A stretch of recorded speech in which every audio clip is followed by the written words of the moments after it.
Assalamualaikum warahmatullahi wabarakatuh. Perkenalkan, nama saya Intan Puspita dari Prodi Pendidikan Bahasa Indonesia 2019 dengan NIM K1219044. Di sini saya akan menceritakan sebuah hikayat dengan judul Hikayat Cabai Rawit. Pada zaman dahulu kala, tinggallah sepasang suami istri di sebuah kampung entah berantah. Sepasang suami istri ini hidup di bawah garis kemiskinan. Saking miskinnya mereka tinggal di sebuah kediaman yang jauh dari pasar dan juga pusat keramaian. Akan tetapi, sepasang suami istri yang berumur separuh abad ini rajin beribadah. Suatu malam, sang suami bertanya kepada sang istri, "Wahai istriku, kenapa di umur kita yang sudah tua seperti ini, kita belum juga dianugerahi seorang anak? Padahal aku tak pernah berbuat jahat kepada orang lain. Aku tak pernah menyakiti orang lain. Dan bahkan aku tak pernah mencuri sedikit pun beras walau tidak ada beras yang bisa kita tanak." Dan sang istri pun menjawab, "Entahlah suamiku, kau sendiri pun tahu, aku selalu berdoa dan juga memohon kepada Tuhan agar nasib kita bisa berubah. Jangankan harta, anak saja kita tidak punya.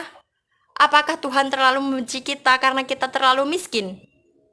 Malam itu, sang suami mengucapkan sumpah, "Apabila aku dianugerahi seorang anak walaupun anak itu sebesar cabai rawit, akan kurawat dia dengan kasih sayang."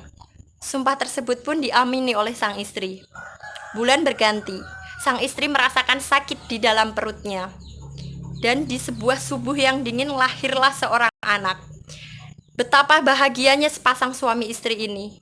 Namun alangkah terkejutnya mereka, ternyata anak yang baru saja keluar dari rahim sang istri hanya sebesar cabai rawit. Anak ini pun berjenis kelamin perempuan. Dirawatlah anak ini dengan penuh kasih sayang dan beranjak dewasa. Akan tetapi tubuh anak ini tidak juga beranjak besar, hanya sebesar cabai rawit.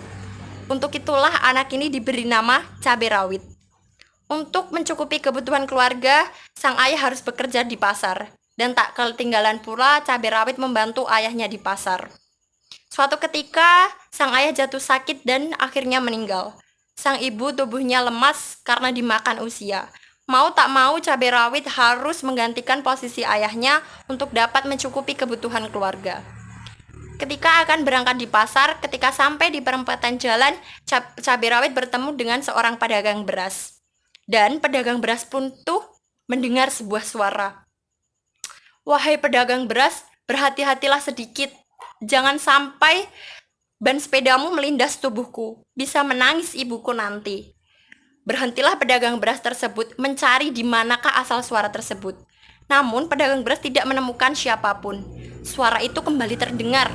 Namun lagi-lagi pedagang beras tidak menemukan dari mana asalnya suara itu. Pedagang beras ketakutan berlari terpontang-panting dan meninggalkan dagangan berasnya di jalan.